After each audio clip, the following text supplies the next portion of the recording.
Welcome back, Defenders. Jake here. Real quick follow-up on the US presidential debate. This does greatly impact Ukraine. Who wins in November? And here's the cover of Time magazine. It just says the word panic in response to President Biden's debate performance. And these are some pretty bad headlines from the media. Democrats really have no way to spin this. Some Democrats call for Biden to step aside and throw in the towel. Biden falters in debate as Trump goes on the attack. Democrats discuss replacing Biden on the presidential ticket. And the headlines get worse. President Biden is my friend. He must bow out of the race. Biden cannot go on like this. I'm hearing high anxiety from Democrats over Biden's debate performance. President Biden, it's time to drop out. So this weekend, President Biden is having a family retreat, and there's really only two people that can talk to him. There's only two people in this world he would actually listen to drop out of the race. That would be his wife, Jill Biden, and then his younger sister. But I already know Biden is not going to drop out. And the reason why is we got our first post-election poll of Americans. Who do you support for president? This is a national poll. And Biden went up 1%. These polls are within the margin of error. Statistically, Trump and Biden are tied. The November election is still a coin toss. But nobody changed their mind. Probably over 40 million Americans watched the debate, and nobody changed their mind. On top of that, the Biden campaign has now raised a record $33 million since the debate, with over half the donations coming from first-time donors. So Donald Trump's problem is everyone knows who Donald Trump is, and everyone knows who Joe Biden is. Joe Biden was the VP nominee in 2008 and 2012. He won in 2020. Americans know who Joe Biden is. And now Donald Trump is the three-time Republican nominee, 2016, 2020, and now 2024. Nobody is changing their opinion on either of these men. But what will determine the November election is voter turnout. Will Americans who lean towards Biden or lean towards Trump actually show up and vote? And to illustrate my points, this is the results for the 2016 election. The voter turnout was 60%, and Donald Trump got 62 million votes, or 63, compared to Hillary Clinton's 65.8 million. But just go forward in time 4 years, and the voter turnout jumped to 66% of Americans, with Joe Biden getting 81 million and Donald Trump getting 74. So the Democrats went from 65.8 million under Hillary Clinton to 81.2 4 years later under Joe Biden.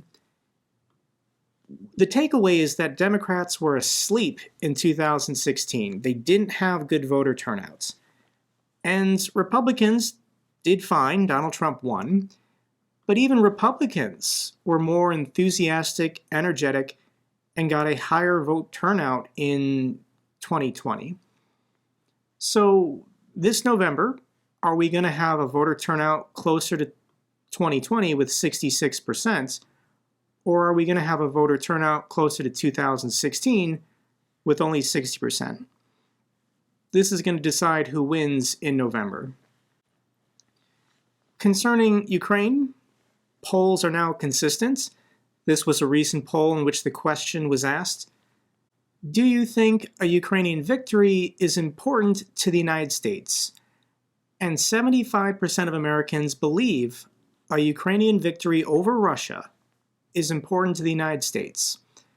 The percentage drops when you start talking about tax dollars and military equipment being sent to Ukraine. But just ideologically, who do you support?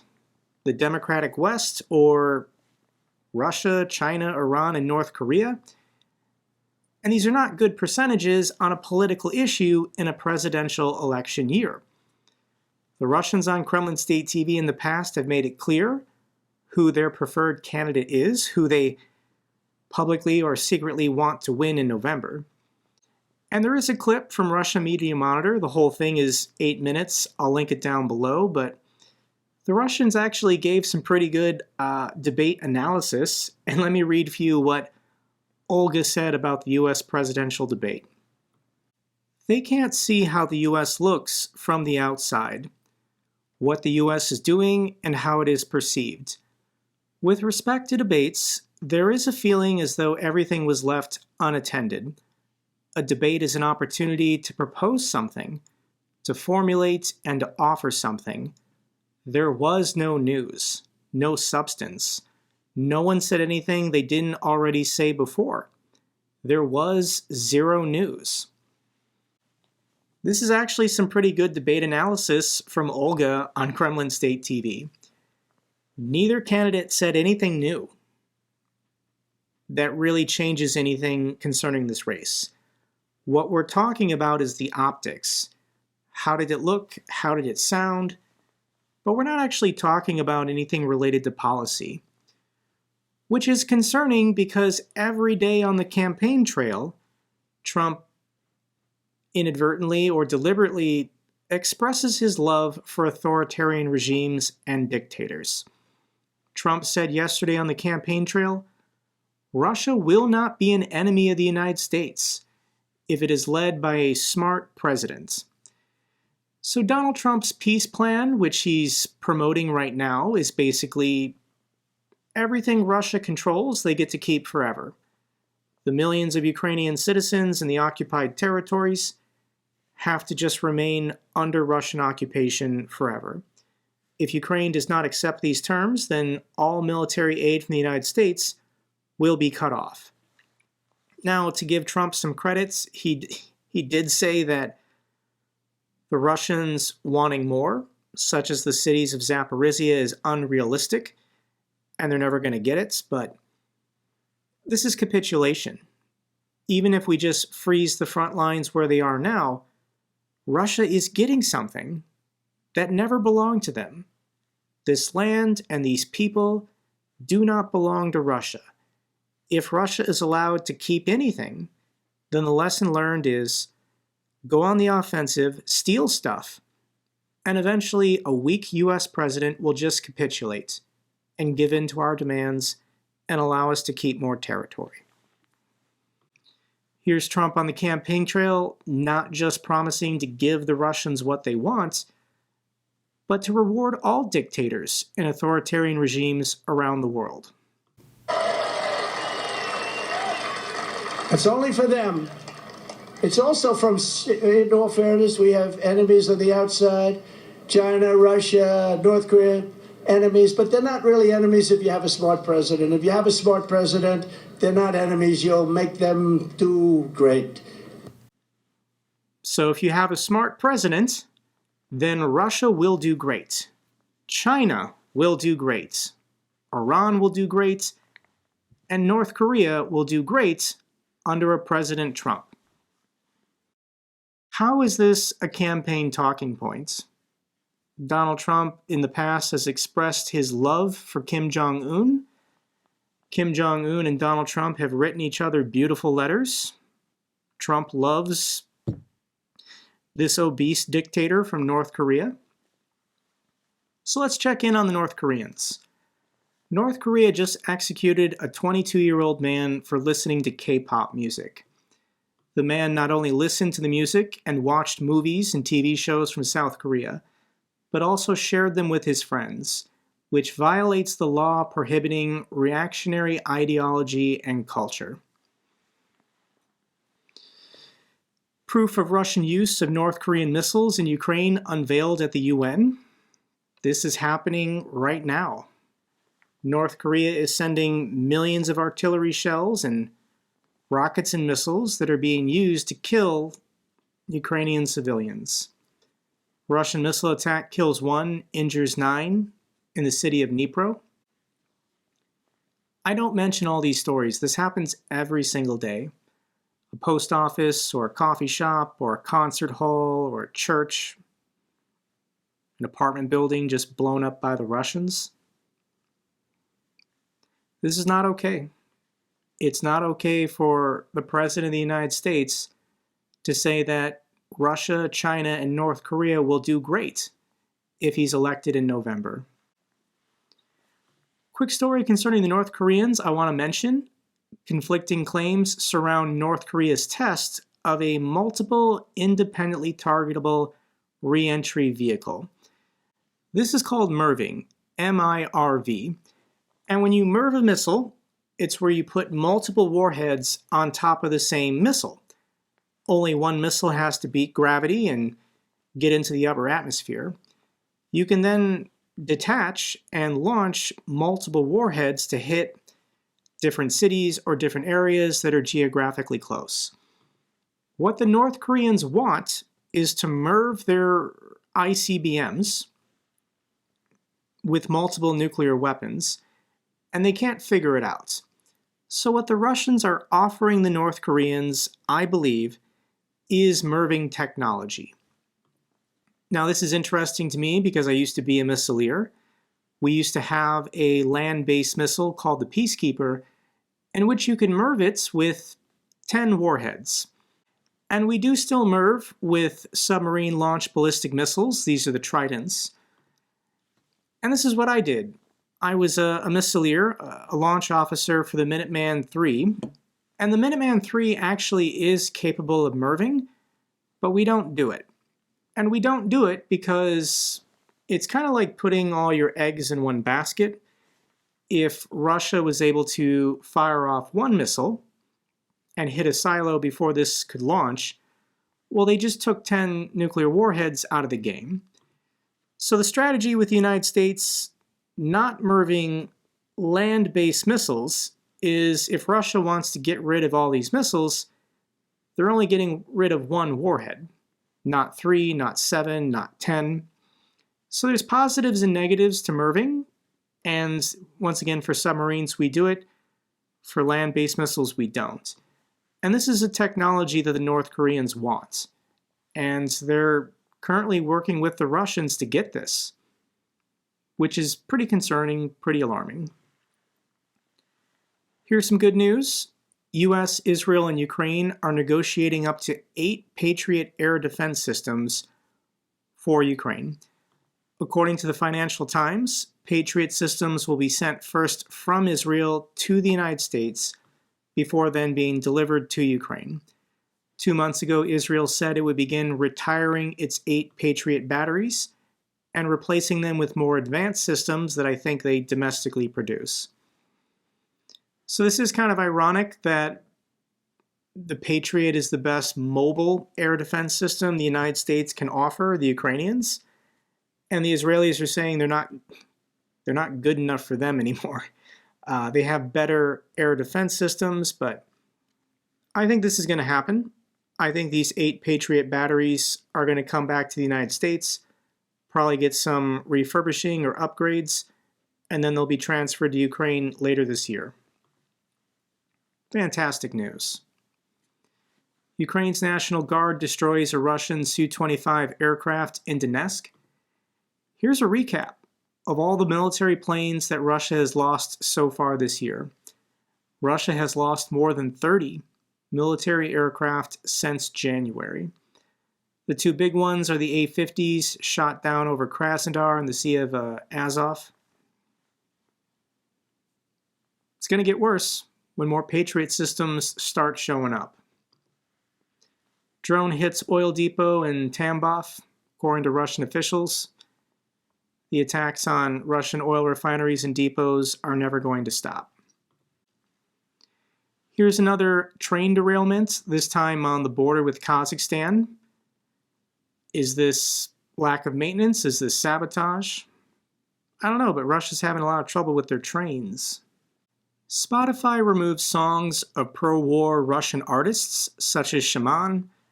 Last week, Shaman was sanctioned by the EU, and that was enough for Spotify to finally remove his music. So the question is, why is Shaman and other Russian artists' music still on Apple Music.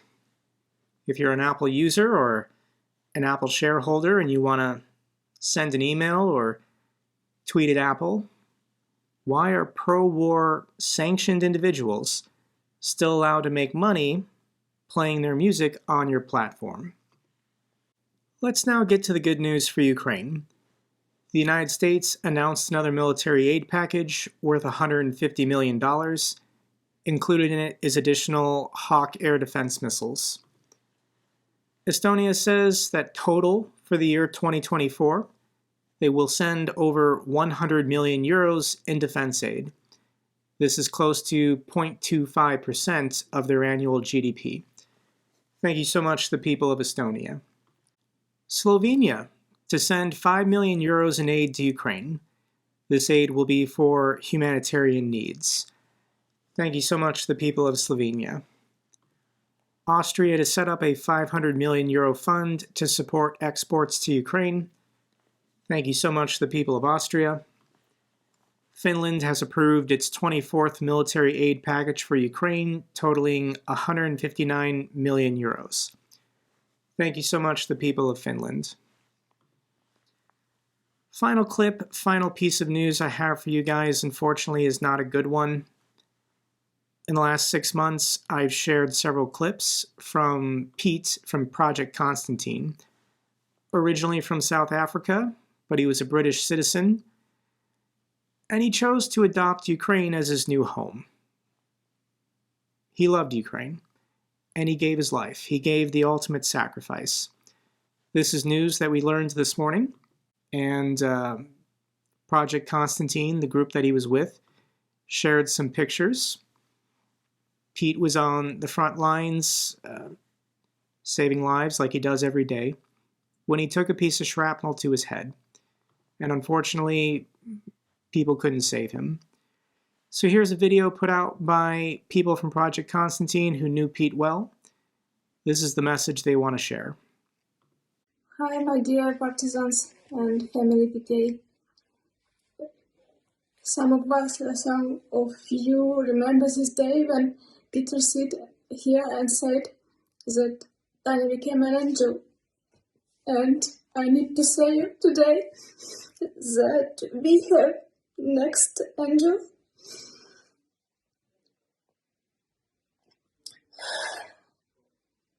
Previous Thursday, Peter was in front and he was hard injured very fast. He was died.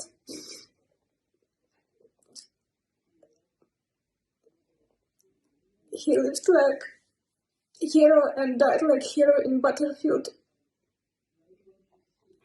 in combat against the Russian.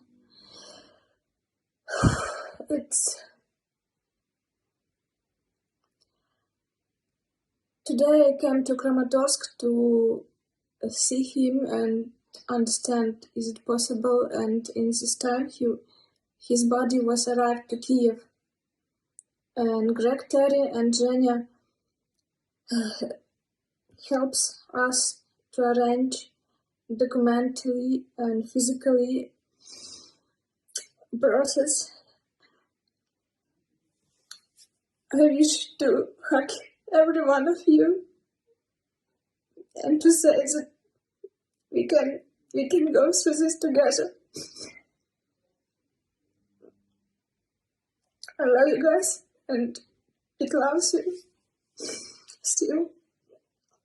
He was so ready because he said me after every time before front, he said, I'm ready. If God wants me there, I'm ready. But I know nobody of us, we are not ready. We have just to accept this fact. I love you and I wish to keep project in Pete's memory, in Pete's honor, to do the best. He got this promise from me, from Yana, from many friends, that we will not stop, because he will not stop. protect us from the sky. Pete was a hero. This wasn't his country, but he made it his country. This wasn't his fight, but he made it his fight. Nobody's going to stop. Nobody fighting for Ukraine who knows what this war is actually about is going to stop. I'll share some links down below if you want to go to Pete's social media and leave comments in his memory. It's tough, guys. It's tough. That's all for this update video. Glory to Ukraine, glory to the heroes. If you found this video informative, give me a thumbs up.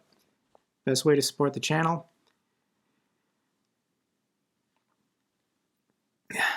Comments and questions, let me know down below. I love hearing from you guys. Till the next video, keep defending the truth, keep defending democracy.